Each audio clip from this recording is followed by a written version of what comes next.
ये जो वीडियो अभी आपने देखा, इसका पेट्रोल से बहुत ही बड़ा कनेक्शन है, जिसके बारे में आगे हम आपको वीडियो में बताएंगे। तो सारी जानकारी के लिए हमारे चैनल को सब्सक्राइब करिए, क्योंकि हम आपको ये बताएंगे कि डायनासोर्स का हमारे पेट्रोल से डीजल के साथ क्या कनेक्शन है हमारी अगली वीडियो में। लेकिन अभी डायनासोर्स की वीडियो दिखाने का ये मतलब हुआ क्योंकि आज का जो टॉपिक है उसमें भी पेट्रोल आ रहा है। तो आज का जो टॉपिक है वो है हमारा एथेनॉल ब्लेंडिंग। तो स्वागत है आप सभी का हमारे चैनल नॉलेज स्फीयर में। आई होप आप लोग बहुत बेहतर कर रहे होंगे अपने लाइफ में और अपने पेरेंट्स का ख्याल भी काफी अच्छे से रख रहे होंगे। भारत दुनिया का तीसरा सबसे बड़ा तेल आयात देश है और अपनी मांग के 85% हिस्से के लिए विदेशी सप्लाई पर निर्भर है। हमारे भारत को 85% पेट्रोल डीजल बाहर की कंट्री से मंगवाना पड़ता है, जिसकी वजह से एक बहुत ही बड़ा फाइनेंस हमारी कंट्री से बाहर चला जाता है। पिछले साल सरकार ने 2022 तक के लिए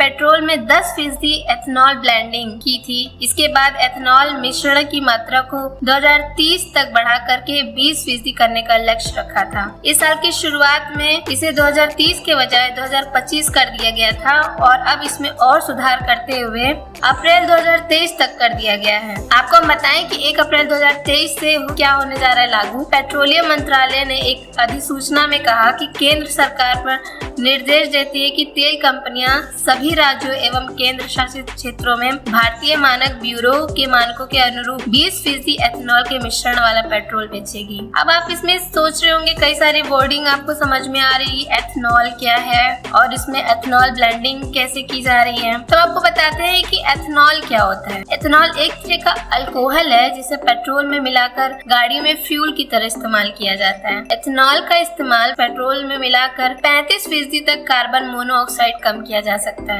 एथेनॉल ब्लेंडिंग का क्या मतलब है? ये एक प्रमुख तरीके का जैव ईंधनों में से एक है जो प्राकृतिक रूप से खमीर अथवा एथिलीन हाइड्रेशन जैसी पेट्रोकेमिकल प्रतिक्रियाओं के माध्यम से शर्करा के किण्वन द्वारा उत्पन्न होता है। यानी कि जो हमारा एथेनॉल होता है वो जो मीठी चीज होती है जैसे कि गन्ना, आलू, चुकंदर, जिसमें सुक्रोज की मात्रा ज्यादा होती है, उसी से हमारा एथेनॉल बनाया जाता है।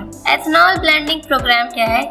इसका उद्देश्य है कि कच्चे तेल का जो इंपोर्ट होता है उस पर देश की निर्भरता को कम करना है, कार्बन मोनोऑक्साइड की कटौती करना है और किसानों की आय में बढ़ोतरी करना है। इस ब्लेंडिंग का लक्ष्य क्या है? भारत सरकार ने पेट्रोल में 20% तक एथेनॉल ब्लेंडिंग के लक्ष्य को वर्ष 2030 से परिवर्तित करके 2023 तक कर दिया है। इस एथेनॉल ब्लेंडिंग का महत्व क्या है, क्या इम्पोर्टेंस है उसकी? पेट्रोलियम पर कम निर्भरता। एथेनॉल को गैसोलीन में मिलाकर या कार चलाने के लिए आवश्यक पेट्रोल की मात्रा को कम कर सकता है, जिससे महंगे और प्रदूषणकारी पेट्रोलियम पर निर्भरता को कम किया जा सकता है। आज भारत में अपनी जरूरत का 85% तेल आयात करता है। इससे हमें फायदा क्या क्या होगा? भारत को शुद्ध पेट्रोलियम आयात 2020-21 में 185 मिलियन टन था, जिसकी लागत 551 बिलियन अमेरिकी डॉलर थी। अधिकांश पेट्रोलियम उत्पादों का उपयोग परिवहन में किया जाता है, अतः E20 कार्यक्रम देश के लिए सालाना 4 बिलियन अमेरिकी डॉलर बचा सकता है। इसका एक और भी कारण है कम प्रदूषण।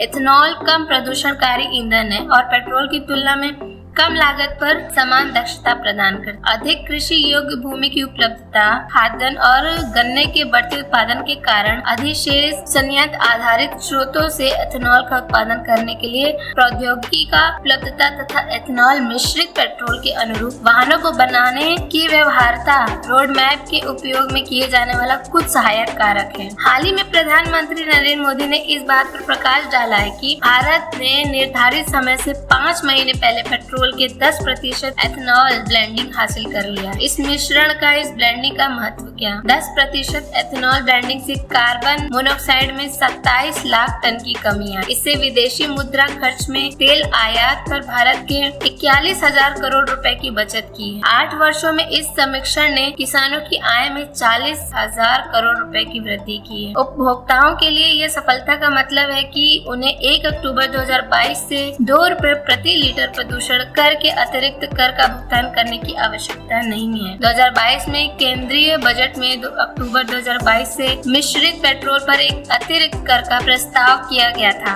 एथेनॉल ब्लेंडिंग की जो सबसे पहले शुरुआत की थी वो अटल बिहारी वाजपेयी जी ने की थी, लेकिन एथेनॉल की आपूर्ति की कमी और उसकी कीमत के कारण कार्यक्रम को कठिनाइयों का सामना करना पड़ रहा था। इस प्रकार 2024 में ब्लेंडिंग 2.3% की था। सरकार देश में मौजूद सेडिमेंट्री बेसिन से इसका प्रोडक्शन बढ़ाएगी। देश में ENP यानी कि exploration and production 3.5 million square kilometre क्षेत्र में है। ENP को 30,000 स्क्वायर किलोमीटर से बढ़ा करके 60,000 स्क्वायर किलोमीटर किया जाएगा। वहीं ग्रीन हाइड्रोजन पर भी सरकार फोकस बढ़ाएगी। पिछले दिनों सरकार ने 46 एथेनॉल प्रोजेक्ट को सैद्धांतिक रूप से मंजूरी दी है। फूड और पब्लिक डिस्ट्रीब्यूशन विभाग ने इसको अप्रूव किया है। इंटरेस्ट सबवेंशन स्कीम की नई विंडो के तहत इन सबको मंजूरी दी गई है। इस परियोजनाओं से देश में 260 किलोलीटर से ज्यादा अतिरिक्त एथेनॉल उत्पादन होने की उम्मीद है। आपको बता दें कि ये अप्रूवल 22 अप्रैल को नोटिफाई की गई है नई विंडो के तहत। इसके लिए प्रोजेक्ट्स के सभी प्रस्ताव करने वाले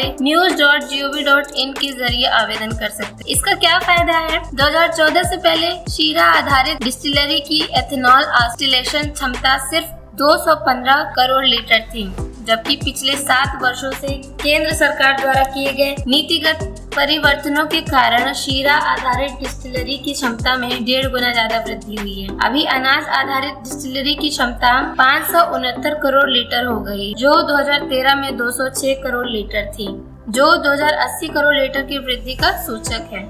ये एथेनॉल बनाया किन किन चीजों से जाता है? तो हमारे देश में जो भी गन्ना प्रोडक्शन है, वीट प्रोडक्शन है, राइस प्रोडक्शन है, पैडी प्रोडक्शन है, जो किसान हमारे ये सब बोते हैं, उन सबको सड़ा करके एथेनॉल का प्रोसेस होता है, एथेनॉल बनाया जाता है। जो मीठी वस्तुएं होती हैं जिसमें शर्करा की मात्रा ज्यादा होती है, उसी के द्वारा एथेनॉल बनाया जाता है, जो हमारे भारत में मौजूद रहेगा। तो भारत में एथेनॉल मौजूद होने की वजह से अगर उसमें पेट्रोल में इसको मिला करके तैयार किया गया फ्यूल अगर हमारे गाड़ियों में सक्सेस हो जाता है, भारत में सक्सेस हो जाता है और सक्सेस हो भी चुका है, तो जो 2023 तक इसकी मात्रा 20% करने की गई है। अगर ये सक्सेसफुल रहा तो इसको बढ़ा करके 30, 50, 80 तक किया जा सकता है। और अगर ये कामयाब रहा तो आपको पता है कि हमारे भारत में जो पेट्रोल का इंपोर्ट होता है और कंट्रीज से, वो बहुत ही मात्रा में कम हो जाएगी, जिसकी वजह से भारत में सेविंग होगी मनी की। फाइनेंशियल हमारा भारत काफी स्ट्रॉन्ग होगा। आई होप आपको एथेनॉल ब्लेंडिंग समझ में आ गया है। एथेनॉल कैसे बनता है, एथेनॉल ब्लेंडिंग क्या होता है, इसको किस चीज में मिला करके कहाँ यूज किया जा सकता है, और जो मैंने स्टार्टिंग में बताया था कि डायनासोर्स का बहुत बड़ा इंपॉर्टेंट रोल है फ्यूल्स में, तो आगे वीडियो में हम आपको बताएंगे कि डायनासोर्स के फॉसिल फ्यूल से ही आज हमको इतना सारा पेट्रोल और डीजल प्राप्त होता है। लेकिन कैसे होता है वो हम आगे की वीडियो में बताएंगे। तो चैनल को सब्सक्राइब करिए and please press the bell icon for more updates, ताकि मैं अगर वीडियो डालूं तो आपके पास चली जाए वो। Thank you so much for watching till last. Have a nice life.